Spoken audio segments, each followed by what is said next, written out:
कृपा hair tonic आयुर्वेदिक औषधी वनस्पतींचे परिपूर्ण मिश्रण 100% आयुर्वेदिक। माननीय दीपकभाई केसरकर आज तुमच्या समोर चौथ्या टर्मसाठी विधानसभेचे उमेदवार म्हणून शिंदे गटाच्या शिवसेना पक्षाने या ठिकाणी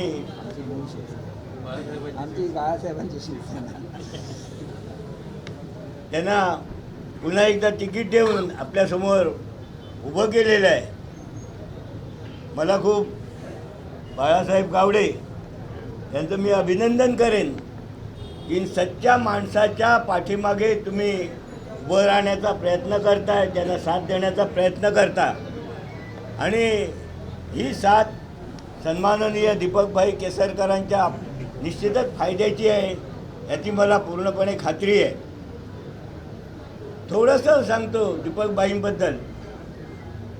मी शिरोड्याचा 15 वर्ष आमदार म्हणून काम केलं, परंतु असंख्य असे नेते पाहिले वेगवेगळ्या पक्षाचे, पण कामाच्या बाबतीत दीपकभाईसारखा योद्धाच म्हटला पाहिजे। मी एकही माणूस या ठिकाणी मला सिंधुदुर्गात किंवा राजकारणात दिसला नाही। आमच्या शिरोडा गावात ताज हॉटेल होतं आहे, फक्त तुमच्या माहितीसाठी म्हणून सांगतोय दीपकभाईंचं काय कर्तृत्व आहे ते। आणि ह्या ताज प्रकल्प 5 स्टार हॉटेल 27-28 वर्षापासून ते काम चालू होतं आहे, त्यांचं चालू होतं आहे, आज होतं आहे, उद्या होतं आहे करून। आमच्या जमिनी त्यांनी 200 रुपये गुंठ्याने त्यावेळी बळकावल्या, जवळजवळ बळकावल्या त्या, परंतु आज त्याच जमिनींची किंमत 5-5, 6-6 लाख रुपये गुंठ्याने या ठिकाणी चालू आहे। अशा परिस्थितीत लोक हतबल झाली होती।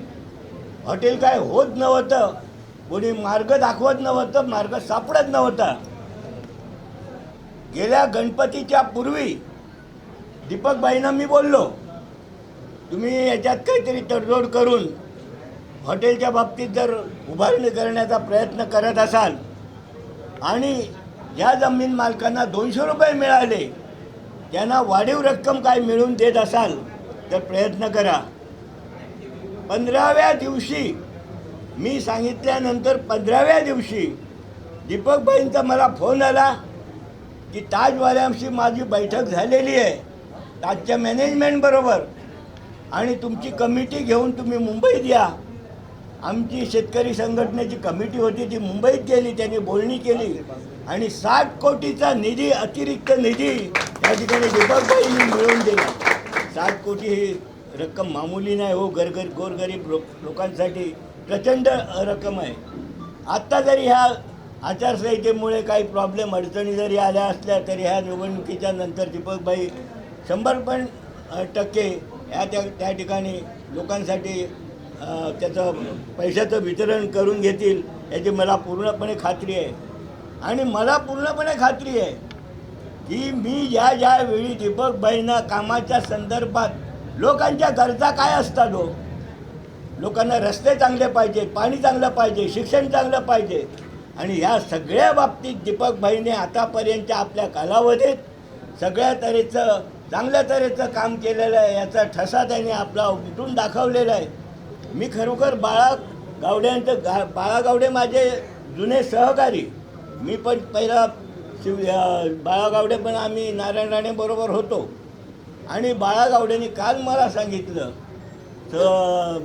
सुनील डुबळेने सांगितलं की बाळा गावडे प्रवेश करते। मला खूप आनंद झाला। माझं कुलदैवत सारंगधर त्याचं स्मरून सांगतोय की बाळा गावडेने जो काय प्रवेश केलेला आहे आपल्या सहकार्यामार्फत, सगळ्या तुमच्यामार्फत, तो खरंच कौतुकास्पद आहे। ते दीपकभाईंना याचा एवढा प्रचंड फायदा होईल आणि दीपकभाईंकडून तुमचा सगळ्यांचा फायदा होईल, जे तुमच्या ज्या काही समस्या सोडून देण्यासाठी ते कार्यरत राहतील।